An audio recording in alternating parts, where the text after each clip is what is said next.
honored what we felt were the 10 scariest games ever made several years ago, and interactive fear is a hard thing to definitively measure. For Halloween 2014, we decided to rank them by pure quality, of games that clearly belong in the horror genre, considering one entry per franchise. Which are the best? What games would we play again and again, not for guaranteed frights, but because they're still eerily satisfying years or even decades later? You've been chosen. Build is the world's first interactive teaser. PT transcended demo status and surprised horror fans everywhere when it was revealed to be the precursor to Silent Hills. Originally conceived as a marketing event, on its own, the teaser succeeds in emphasizing ambiance and disturbing imagery in place of gore. Players explore endlessly looping hallways, piecing together cryptic messages to reveal an insane, gruesome tragedy. It's hard to shake the eerie resonance of baby giggles, gouging the eye from a photograph, or the bloody refrigerator swimming above our heads. 2 words: sink fetus.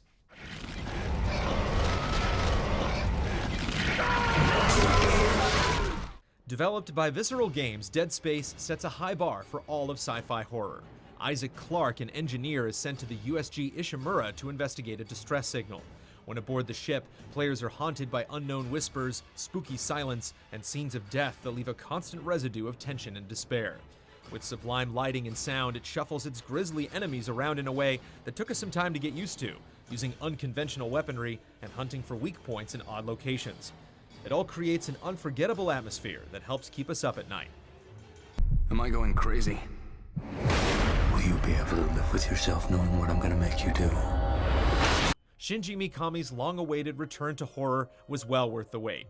The descent into madness touches on some of the genre's best tropes, including gothic mansions, demented torture chambers, and psychologically tormented kin. The sense of dread is heightened by having a limited ammo supply, never knowing reality from delusion, and suffering some truly disturbing imagery.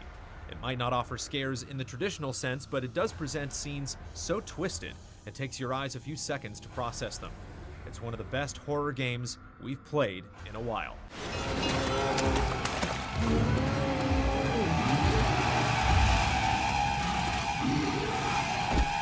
Like other games on this list also illustrate, horror is at its best when placing the player within the mind of madness. When one can't trust the world around them, the information given to them by their own eyes, the only direction you can go is down. Amnesia makes insanity and helplessness so palpable that the player can't be sure if that teeth-grinding sound is coming from their headphones or their mouth. No weapons, no fighting, sanity constantly fading away. It's the unique gameplay in Dark Descent that makes it still stand out in the genre, and our memories.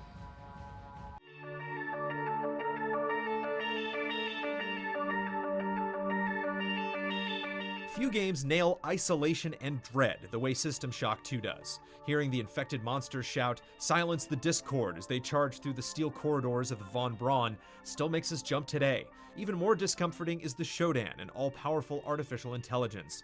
She knows precisely what you're gonna do before you do it, and mocks your meager attempts. The player is little more than a puppet in her grand scheme, leading to horrifying moments as she viciously pulls the strings. Be ready for death, Agent Thomas.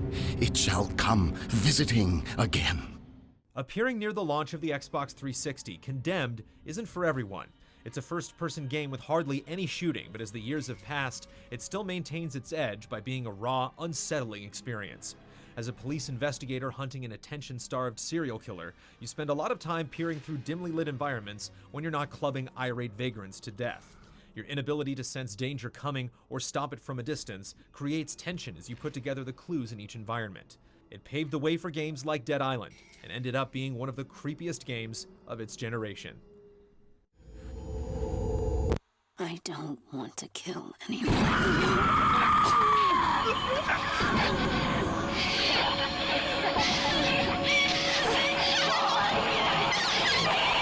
Countless horror games let players frantically shoot and slash their way out of danger, but these simple solutions don't exist in Fatal Frame.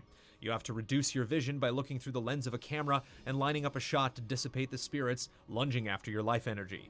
The mechanic forces you to stare down terror before bringing it down, creating a specific kind of claustrophobia that has never been replicated.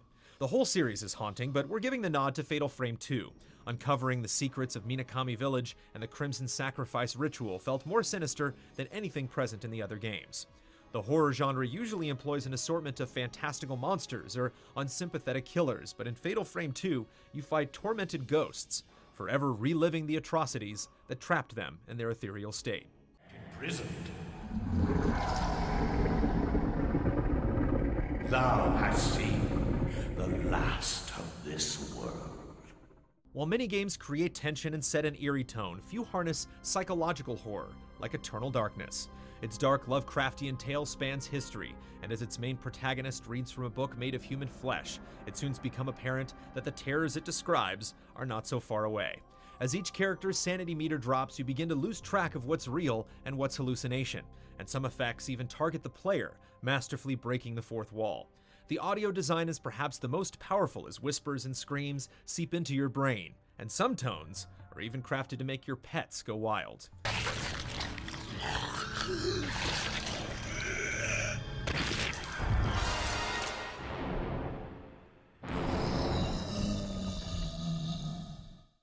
The remake of Resident Evil is still a graphical showcase over a decade later in SD or HD. An abandoned mansion full of sinister traps, bioengineered beasts, and the Walking Dead is brought to life thanks to stark lighting and realistic shadows. Zombies lurk around unsuspecting corners and come back to life as terrifying Crimson Heads, unless dealt with properly. The sense of fear is heightened as fiercer monsters gradually enter the fold and precious supplies dwindle away. Each enemy encounter is an intimate life and death experience with an impact rarely seen in future installments of the franchise. In my restless dreams, I see that town. The master of atmosphere, anguish, and dread is Silent Hill 2. Not only is it a shining lesson in how to build terror, but also an example that things are scariest when they actually mean something. Everything in the game is there for a reason. The town is a shattered memory, the enemies are twisted, repressed elements of James's guilt-ridden mind, and the people you meet are fractured extensions or maybe examples of James's own unfortunate journey through life.